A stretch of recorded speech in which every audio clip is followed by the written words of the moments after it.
What is up, you guys? This is Chris. Let's have fun learning English. And usually I share English knowledge and learning tips on my channel. But this week, I want to share my school life at UBC and my English learning tips as an advanced English user. And I hope you get to know me better through this video, and I hope my learning methods and tips could help you through difficulties or figure out a better way to learn a second language. And in this video, I will let you know how I gradually learned to speak up and actively participated in discussions in university courses, and also how I continue to make progress as an advanced English user. And for those who didn't watch my previous video, FYI, I lived in Vancouver from September 2023 to August 2025 as an international student.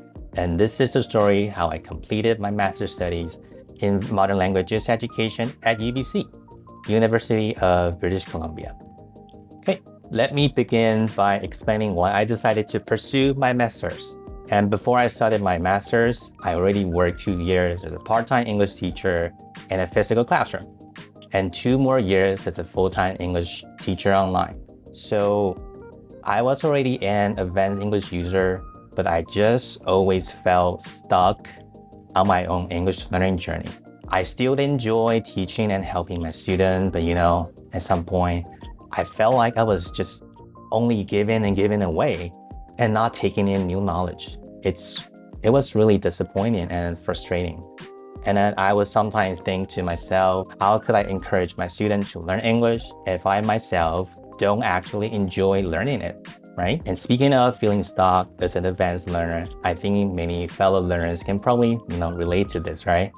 At that time, I just felt like my proficiency level was already in between C1 and C2 level, but I knew that my learning journey beyond this point was gonna be just very, very slow.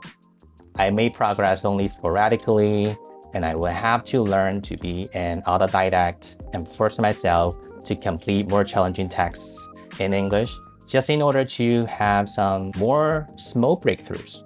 And I also realized that social English and academic English are, literally 2 different languages at advanced levels. I'll have to learn more slangs and idioms to sound witty in conversations, and learn more academic terms and structures to, write good essays. And yeah, I just figured out what's a better way to learn all that than actually pursuing master studies in an English-speaking country, right? Okay, and so that's why I made that decision. And then so now I can also proudly tell you it is one of the best decisions that I've made in my life. I truly just found my passion for English back, and I truly enjoy every bit of it. And then these 2 years were just hands down the best immersive learning for me. And while I rant about how much I love my college life, I would also like you to take my learning methods for your own use. Okay, please just steal my methods, my tips. Okay, so firstly, I love reading. At UBC, I didn't have to forage for difficult English content to consume anymore. Instead, every week I had a great ton of readings to do. It was just quite overwhelming, but fulfilling at the same time. It probably triggered I call it learner masochism. Okay. And I just love that I got to learn difficult jargon and expressions while I read those academic articles and papers. And also one thing I did was that I would put words or phrases I knew but really used into my notes app and force myself to turn it into part of my active vocabulary. But you can also do that. And also, you should probably try reading more, since reading is truly the easiest way to expand vocabulary and learn collocation.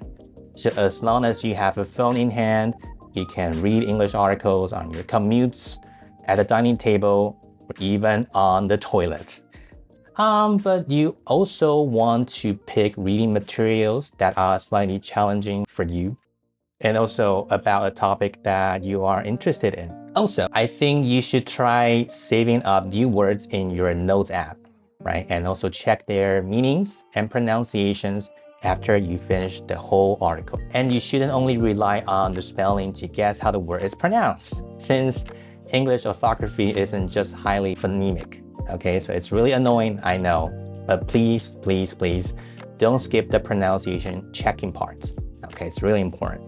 And then secondly, I want to say that I love in-class discussions. I think I spent my first term revving my engine, watching and listening to how people discuss academic topics, and I was just slowly mimicking them. And from the second term, I just took off and became the loudest and outspoken student in class. The most outspoken, but probably not the most well-spoken, okay? But I still enjoy the whole process. And then I would say emulating an eloquent speaker is usually the best way to improve speaking. And you might also want to try out speaking and mimicking more. It would be best to practice this with a learning partner or a teacher. And many people don't realize that speaking is actually all about muscle memory, right? You have to train your mouth muscles to speak English. And in order to do this, first you probably want to try carefully listen to how a fluent person speaks and shadow them, and then you also want to record yourself and then review it, listen to yourself speaking. And also don't forget to practice connected speech and also English intonations, okay? And while you shadow, you also want to learn English by small chunks instead of word by word. You'll also naturally pick up collocation and grammar over time if you actually learn English by small chunks, okay? And then also remember, you have to fake it till you make it, right? It's what they say. And also cast aside imposter syndrome and enjoy this whole fun game, okay? And then last but not least, I want to emphasize that I only started to learn when I put my ego aside, okay?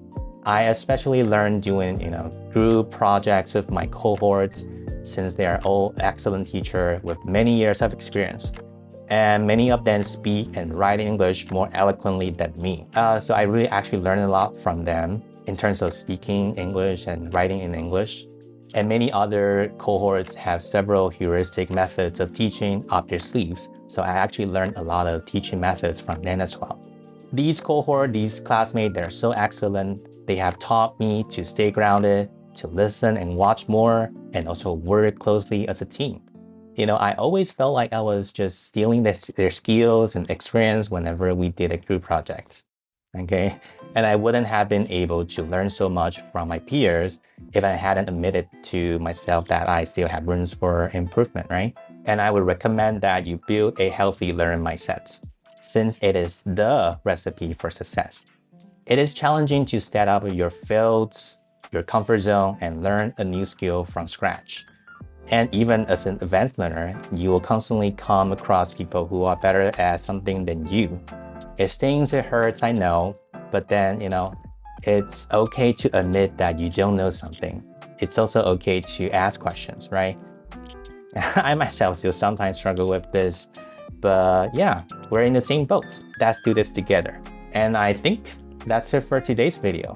Today's tips, right? Read more, listen more, and also second, speak up, and also review your speaking. And then last but not least, you have to put aside your ego and stay grounded, keep learning. Wow, okay. It felt quite weird to open up and be vulnerable in my videos, right? But yeah, if you want to share your stories, please feel free to comment down below. And also thank you so much for your time. So please also give this video a thumbs up, subscribe to my channel, and I hope to see you in the next one.